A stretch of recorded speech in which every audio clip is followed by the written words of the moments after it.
This is the Crush Crowdfunding Podcast, the #1 place for people who want to launch on Kickstarter and Indiegogo. My name is Nalin, and I invite you to join me for tips, hacks, and insights to get you launched and fully funded. Hey. What's up, everybody? Welcome to another session of the Crush Crowdfunding Podcast.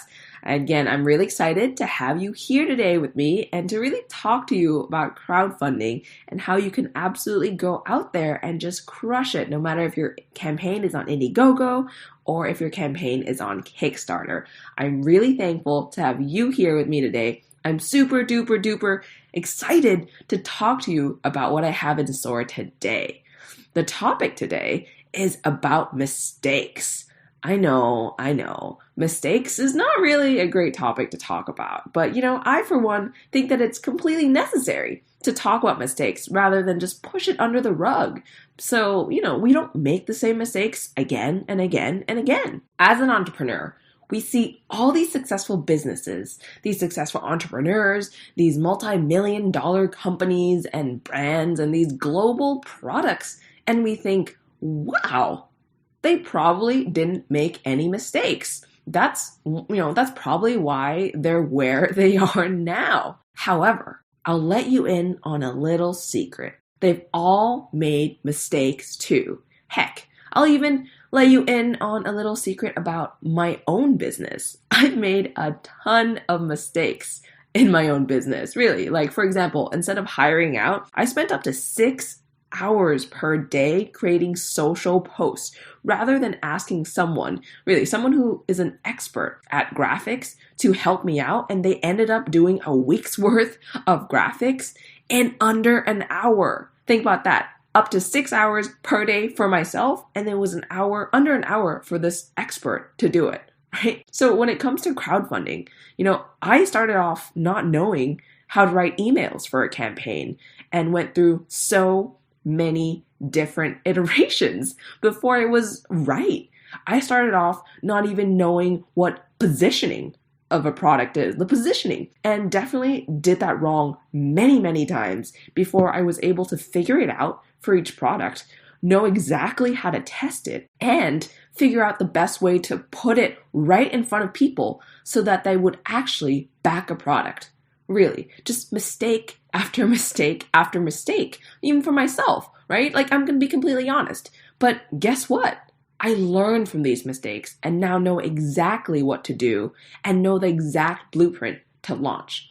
That's why I think it's so important that we talk about mistakes, and it's so important that we learn from them. So today, although mistakes is not really a fun topic to talk about, we're gonna talk about mistakes. More specifically, we're gonna talk about the 4 mistakes that people make during the pre-launch period and what you can do to prevent it. Let's get started. The first mistake I see people make is that they don't do the market research before they get started at all. Started with the product, started with the marketing, started with anything. They just don't do the market research. So before you go all in, really, I encourage you to take a look around to see what others are up to.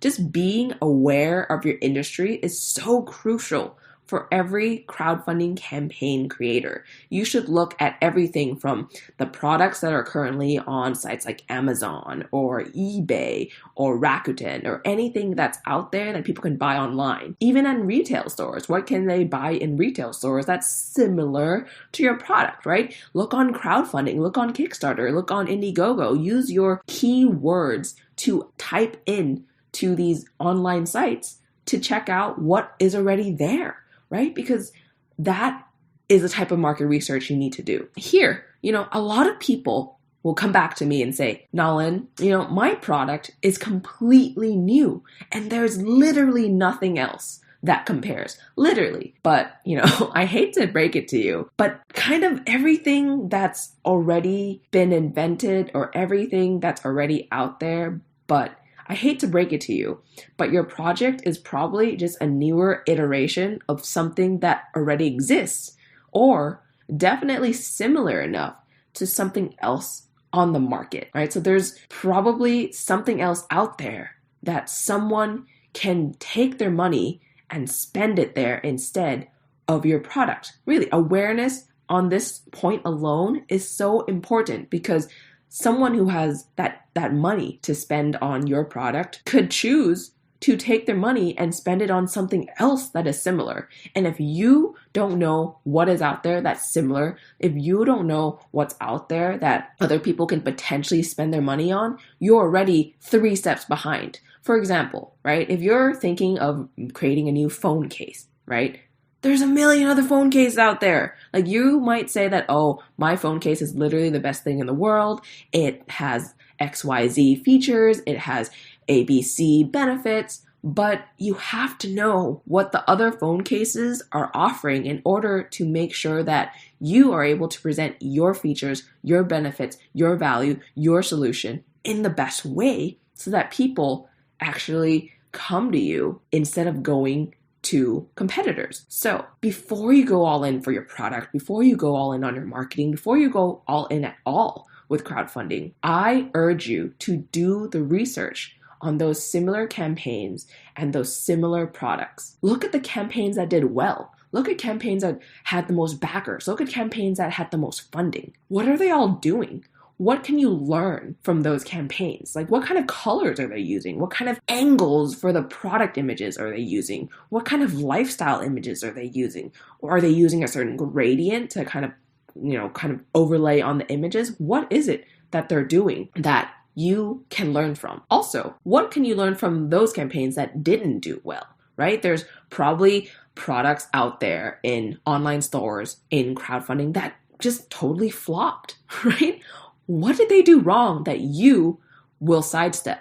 What did they do wrong that you will also not do wrong? The more you can learn beforehand, the easier it will be for you to ensure that you're putting your best foot forward when it comes to your product, when it comes to your marketing, when it comes to even just the way you're presenting and talking about your product. So that was the first mistake, insufficient market research. The second mistake I see a lot of people who come to crowdfunding make is that they don't have a well-designed landing page, or honestly, they might not even have a landing page at all. Okay, guys, a landing page is literally the digital storefront of your brand, digital storefront of your company, digital storefront of your product. Back then when, people had stores, like physical stores, and they had a sign on their storefront that said, hey, this is what I do. Come on in if you need help. But now, since crowdfunding is online, since you're asking people from around the world to contribute online to your project, to a platform like Kickstarter, like Indiegogo, that is online, you need your storefront online. You need that digital storefront online. You're completely new to the market. Where else will people find information about you if you don't have that digital storefront? Right? So a lot of people who come to me actually make that mistake. They say, hey, I have an Instagram page.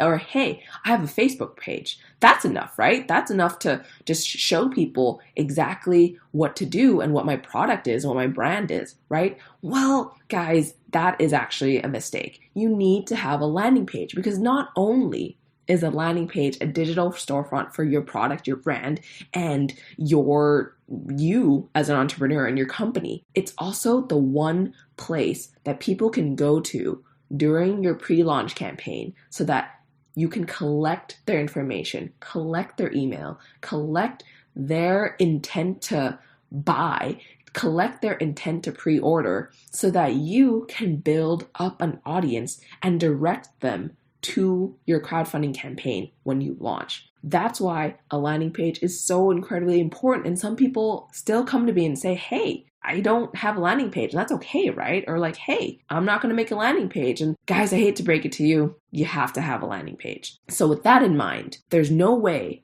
a store can convince people to buy without a storefront. And there's no way anyone will buy your product, will pre-order your product if your design is from the 1990s. And honestly, okay, no offense, I'm a 90s kid, so I love all things 90s.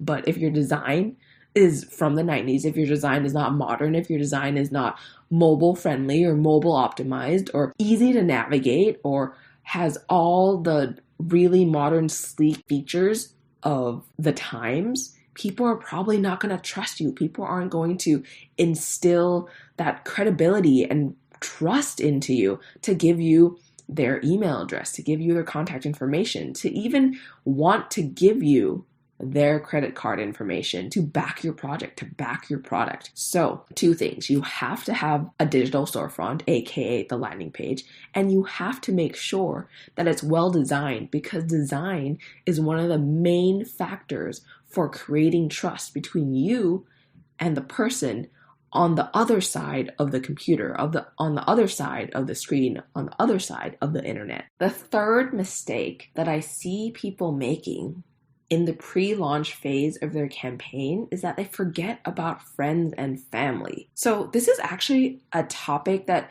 people don't really talk about a lot, because most crowdfunding information out there is released by these big agencies that make money from running advertising for campaigns. They make money from running advertising to random strangers in different countries all around the globe, and getting these strangers to be interested in you, your company, your brand, your product. And again, that's why they don't really talk about it. But I think it's a really important topic, because crowdfunding at its core is honestly about relationship, right? It's a value exchange between you and someone who trusts you enough that they're going to give you money online for a product that doesn't exist yet. Crowdfunding is really about getting others to help kind of pool resources to make your dream a reality. So when you think about it, when you think about crowdfunding, and when you think about how it's about relationships,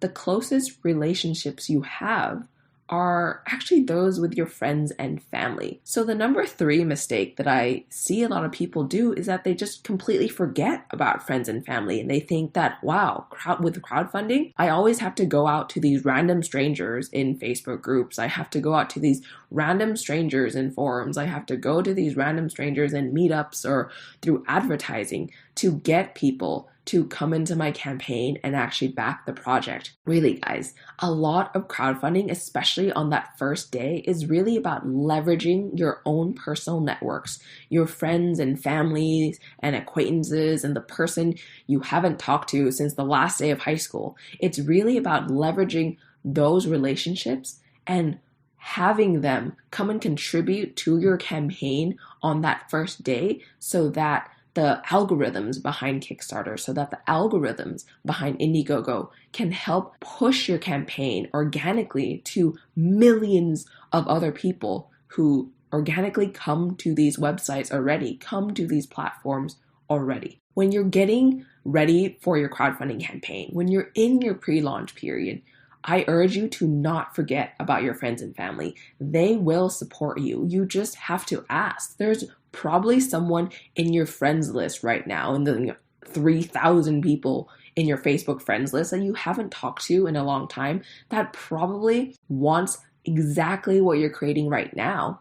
And you just don't know it unless you reach out and talk to them and tell them and say, hey, this is what I have. Are you interested? Hey, this is what I have. Would you like to support me? Hey, can you support my campaign on the launch day? A lot of people don't do that. And it's actually one of the strongest driving forces to that success on the first day of your launch that will actually catapult you and catapult your campaign to so many millions of other people on the crowdfunding platform. So what you can do during the pre-launch phase to not make the mistake that a lot of other people make is actually just go out there and get confirmation from your friends, from your family, that they will help support you by contributing to your project within the first 24 hours of the campaign. It's honestly one of the only guaranteed pool of resources that you have at your disposal to propel you to bigger gains. And I know it's hard and awkward to talk to friends, family, and acquaintances about your project and ask them for money. Like, I know it's weird and awkward, but in order to succeed, you have to be uncomfortable. You have to be used to being uncomfortable. You have to put yourself out there and be brave enough to talk about your project, to talk about your product, to actually make the ask. Because honestly, you miss 100% of the shots that you don't take, right? And there's no reason to not ask, because from all the years I've worked in crowdfunding and from all the different campaigns that I've seen before and from all the projects that I've helped work on, friends and family is honestly one of the strongest contributing factors for that success on the first day, on the launch day, that will actually set you up for success in the next 30 to 60 days of your campaign. The final mistake that I want to talk to you about today during the pre-launch phase of a crowdfunding campaign is that people forget to warm up their community for the launch. They forget to warm up their people, their audience, their fan base, their raving fans or audience for the launch day itself. So launch day should actually be a spectacle for everyone involved, right? Assuming that you built up a community, that you've built up a group of people who are super excited about your project. It's also really necessary to just warm up your fans for a launch. They'll need to know when it is. They'll need to know how they can pre-order your product. They'll actually have to know what platform your product is launching on. They'll need to know how to actually use the platform. They'll need to know how much it costs. They'll need to know when they can actually pre-order your product, especially because you'll be offering that special launch day pricing. They'll need to know exactly when they can come to your page and give you their credit card information so that they can actually get the product and support you on the launch day. Launch day is so incredibly important, as I was mentioning earlier, because hitting certain metrics will actually trigger the algorithms on Kickstarter, will actually trigger the algorithms on Indiegogo, and organically drive more visitors to your page, right? Because Kickstarter and Indiegogo, they make money if you make money.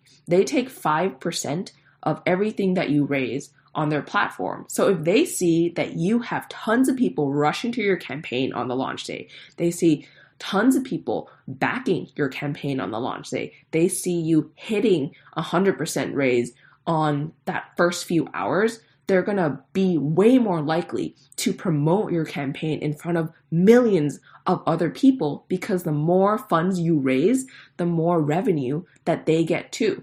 On launch day, the most important thing to do is, again, really make sure that everyone knows when and where and what time you are launching. A lot of people make this mistake and just don't even tell their community. They just know within the team, within the entrepreneur himself, they're like, okay, we're going to launch on Tuesday at 6 a.m. and that's it. But they don't tell their community. And so when they do launch their page, no one goes there. No one realizes that, wow, I can actually go and back the project now. This is really a concerted effort, right? Through every single channel that you have. So what I recommend you do is providing an enticing launch day reward for your avid fans in order to drive them to convert early, and also having a very, very specific plan of what you're going to say on your social channels, on Facebook, on Instagram, on Twitter, and on your email list, having a very specific plan of what to tell people of when you're launching, where you're launching, how much the first day reward is going to be, so that you're able to hype up your community, hype up those people who are super excited about your product already, hype them up for that launch day, because that will propel you to success for the rest of the campaign. So there it is, everyone, the 4 mistakes that people make during the pre-launch period. I actually wrote about 9 additional mistakes that people make during the pre-launch period, so be sure to check it out on the Crush Crowdfunding blog, which is at crushcrowdfunding.com. Thank you so much for being here with me today. I hope you enjoyed this session about the 4 different mistakes, and if you haven't yet, I'd love it if you would subscribe to the podcast. I'll be rolling out more content to help you crush your crowdfunding launch. And lastly, if you enjoyed this episode, I would really appreciate it if you would leave a review for the podcast, because it will help others who want to learn about crowdfunding find out about the podcast. Thank you again for being with me, and I will see you in the next session. Thanks for listening to the Crush Crowdfunding Podcast at crushcrowdfunding.com. Tune in the same time next week for more ways to crush your launch.